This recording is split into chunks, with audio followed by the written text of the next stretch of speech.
Ladies and gentlemen, boys and girls, children of all ages, welcome to Robert Sports Show. I'm your host, Robert. Alright, we have the NASCAR Xfinity Series 2022 season preview and playoff prediction show.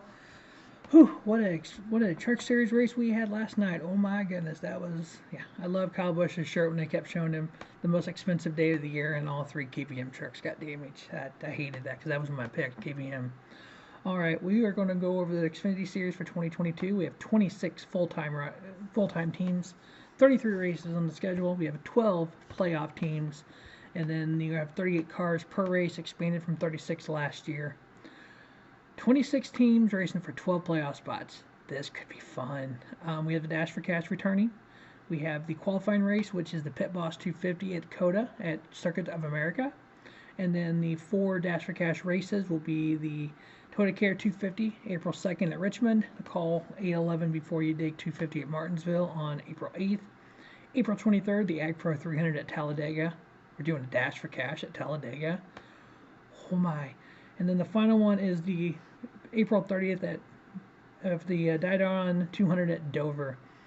So, of the 4 drivers that leave Martinsville, running for the Dash for Cash at Talladega, those 4 drivers have $100,000 on the line, and we're going to Talladega. Somebody's coming home wadded up. Yeah, that'll be fun. And then if one driver is able to win all 4 Dash for Cash races, they get an additional $600,000 for a total of $1 million up for grabs. $100,000 per race. Win all 4. You have to win all 4, not just be top finisher. Win all 4. 100,000 plus the 600,000, a cool $1 million. These Xfinity teams definitely could use that. Can we see what Colic would do with $1 million? Add another team. But yeah, I think it's gonna be a fun year. We have some rookies out there, 3 big-time rookies, 2 in the RCR stable. The number 2, Shelton Creed. The number 21, Austin Hill, both NASCAR Camping World Truck Series former champions.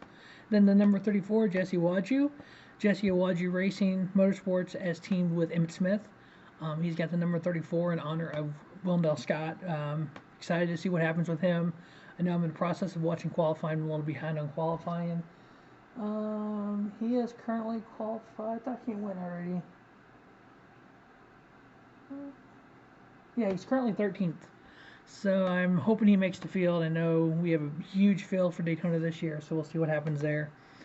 But Team Hunt Racing, I know they're running full-time, but they have Jeffrey Earnhardt, they have John Hunter Nemechek, they have Derek Griffin, multiple drivers in that 26 car. I know at Daytona, Jeffrey Earnhardt will be in the 24, and then Ryan Truex will be in the 26. I think John Hunter has 2 races this year in the 26, so that's going to be exciting to see those talented drivers, young with the rookie kid, Derek Griffin from the ARCA series, what they can do in a fast Toyota. They are getting, obviously TRD is super fast in NASCAR. I believe they have an alliance with Joe Gibbs, so that'll be fun. Speaking of Joe Gibbs, the number 18 will be the kind of the different car this year. It's not an all-star car, but it's kind of a different car. They'll have the 19 and the 54 running full time. The 18 will have Trevor Bean for 7 races, Drew Dollar for 4 races, and probably other drivers for the rest of it. Excited to see Ty Gibbs finally sign the contract. He's going to have full-time this year. Now, there are 6 drivers who I feel that are kind of, if you look at the Xfinity Series, these 26 drivers, these 26 full-time teams, you have the 12 playoff drivers kind of here. The 6 drivers I'm about to talk about are kind of here, and then you have everybody else here. So it's like you got the top half and bottom half of the field. Myatt Snyder, the number 31 for Jordan Anderson Racing.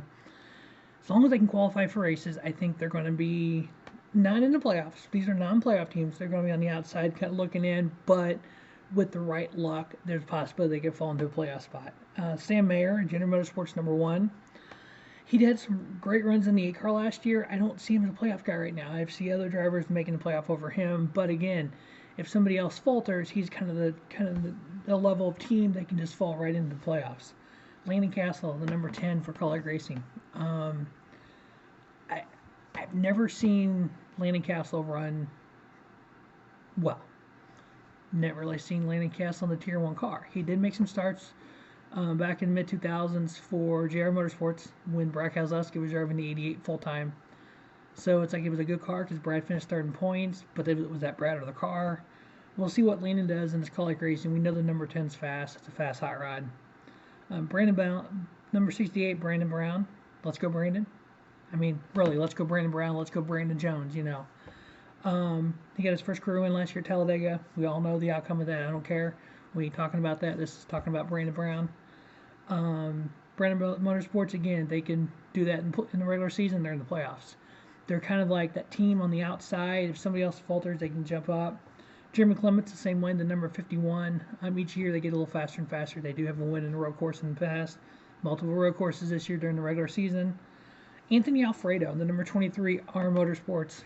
ARCA Motorsports kind of took, from what I understand, again, I'm not even close to where these teams are and all the inside information and stuff, but I believe I remember hearing correctly, the ARCA Motorsports took over the old Colic shop on the campus of RCR, and then Colic took over the old Richard Petty Motorsports shop, which was across the street from RCR, and then Petty moved into the GMS shops.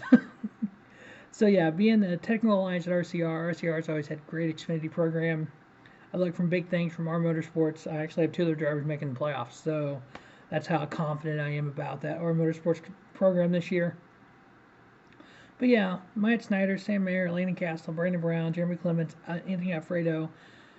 I think those are the kind of guys, those 6 drivers, any of those 6 drivers, if somebody in the playoffs, 1 or 2 drivers have issues, don't qualify for races, whatever the problem is, they're going to be good enough where they can step up and kind of take that next playoff spot. But the 12 playoff drivers that I'm picking for the 2022 NASCAR Xfinity Series playoffs, the first 3 are out of Junior Motorsports. The number 7, Justin Allgaier.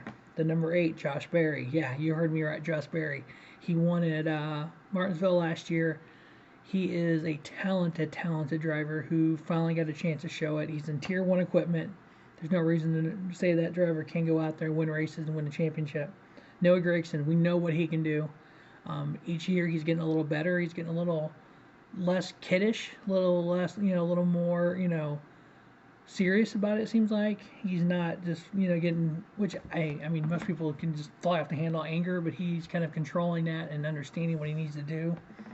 The next 2 come from Colic Racing. Gotta have the number 11, Daniel Hemrick.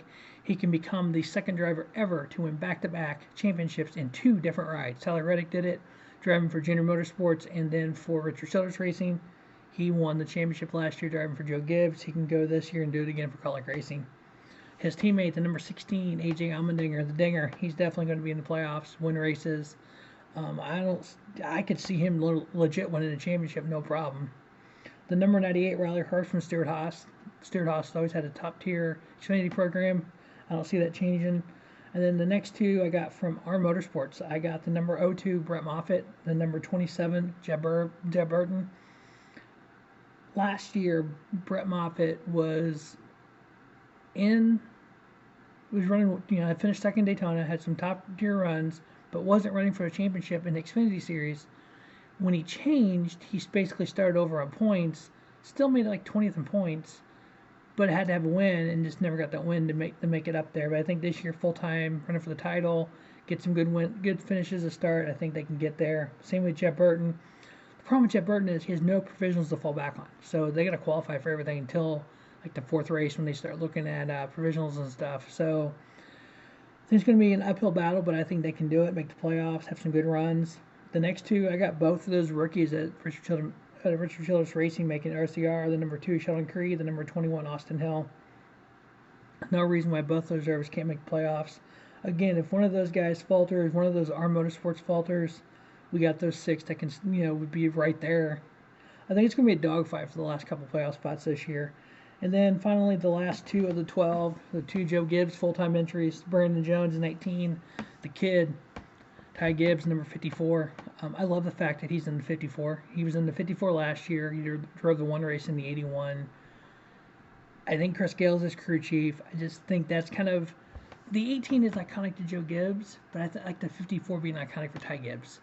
He drove the 54 last year, drove the 54 this year, and we think about it,